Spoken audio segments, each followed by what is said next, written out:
Every single time a bomb goes off somewhere in the world, the very first question people ask is, were they Muslim? And if the answer is yes, suddenly 1.5 billion people are on trial. 1.5 billion doctors, teachers, mothers, fathers, children, all of them guilty because of one person. I want you to stop for a moment and really think about that. Is that justice? The beginning. 1400 years ago, Arabia was a dark place. Daughters were buried alive, the poor were enslaved, the powerful crushed anyone who stood in their way. And into that darkness, one man stood up. His name was Muhammad, peace be upon him. And do you know what the very first word was that came through him? Not fight, not conquer. The first word was read, seek knowledge, think, question. That was Islam's first message to humanity.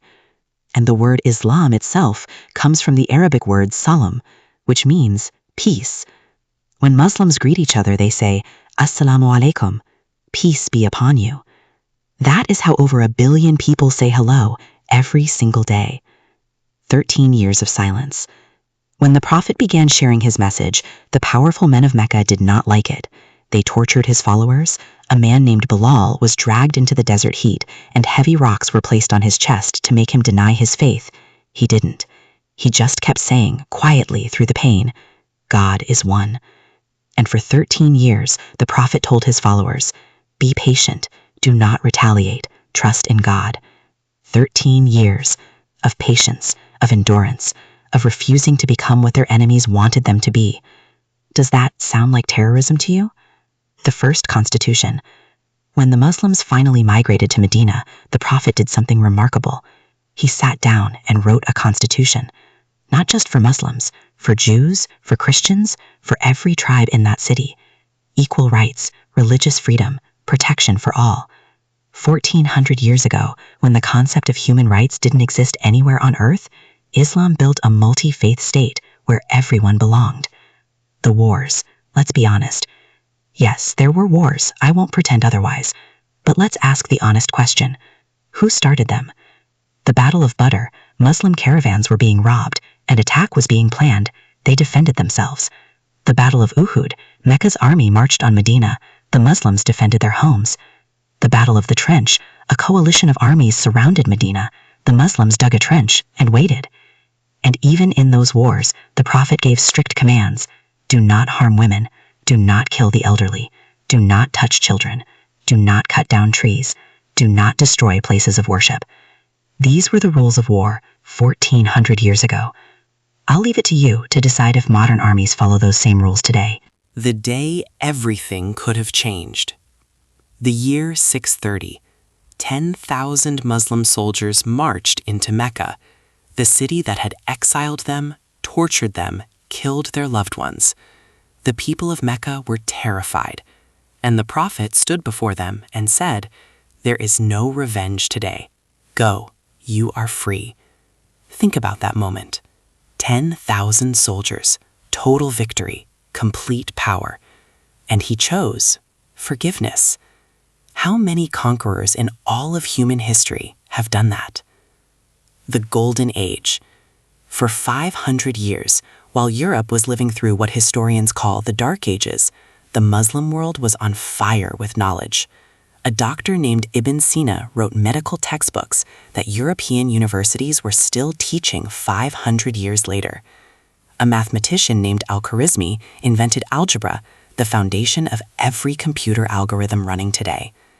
Ibn al-Haytham figured out how human vision works 1,000 years before modern science caught up.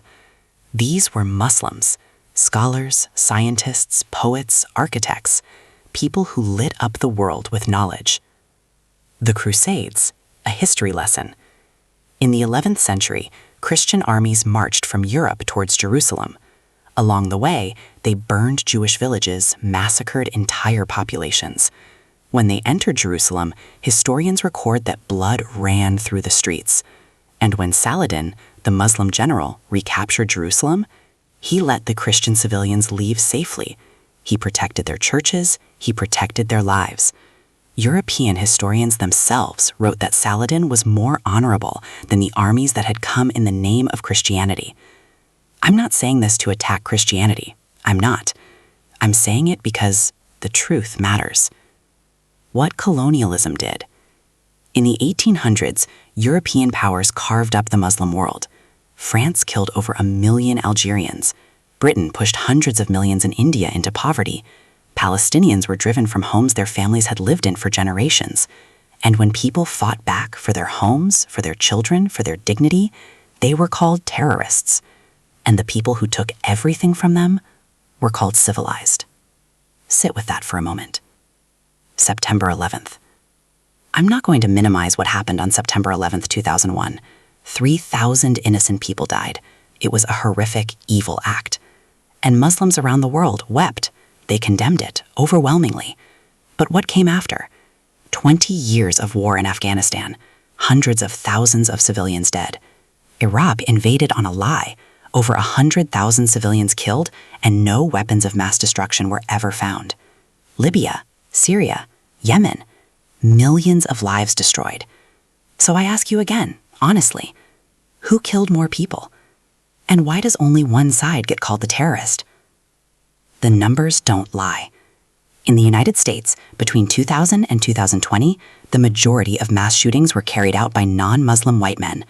In Norway, 77 people were killed. The attacker was a Christian. In New Zealand, 50 Muslim worshippers were murdered while praying. The attacker was a Christian. In Myanmar, an entire Muslim population is being ethnically cleansed by Buddhists. Now, should we call Christianity a terrorist religion? Should we call Buddhism a terrorist religion? Of course not. That would be absurd. That would be unjust. So why? Do we accept that logic only when it's pointed at Muslims? What about ISIS? Let's talk about ISIS and Al-Qaeda and the Taliban. Yes, they exist. Yes, they have done horrific things. But here is a fact that gets buried in the headlines. The vast majority of their victims were Muslim.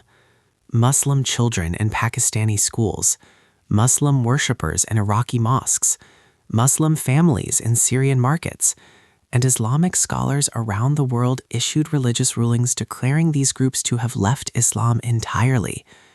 The Quran says, "Whoever kills one innocent person, it is as if he has killed all of humanity." Does ISIS follow that? Then how are they representatives of Islam? What the media does. Here is something worth noticing. When a Muslim carries out an attack, the headline says, "Muslim terrorist strikes again." When a non-Muslim does the same, "Lone wolf, mentally disturbed individual, troubled man." Why the difference? Because fear is profitable. Fear sells newspapers. Fear drives ratings. Fear wins elections. And 1.5 billion Muslims have become the most convenient fear to sell. Who are Muslims, really? 1.5 billion people living in Indonesia, Pakistan, Nigeria, Egypt, Turkey, Iran, India, France, America, Canada, Australia, everywhere. They are doctors saving lives in hospitals, engineers building bridges, teachers shaping young minds, mothers staying up late with sick children, fathers working double shifts to pay for their kids' education. They wake up in the morning, they make their coffee, they worry about their bells, they love their families. They are exactly like you. And out of 1.5 billion of these people, a few thousand have committed terrible acts. A few thousand out of 1.5 billion. Would you accept that math if it were applied to your community? What Islam actually says. The Quran says, there is no compulsion in religion. No one can be forced to become Muslim, ever. The Prophet said, a Muslim is someone from whose hands and words other people are safe. Not just Muslims, everyone. He also said, whoever harms a non-Muslim living under Islamic protection, I myself will stand against him on the Day of Judgment. Islam gave women inheritance rights 1,400 years before Western women got property rights. Islam created the world's first organized welfare system through zakat. Islam demanded humane treatment of prisoners, even in war. This is what the texts actually say. This is what over 1 billion people actually believe. A final thought.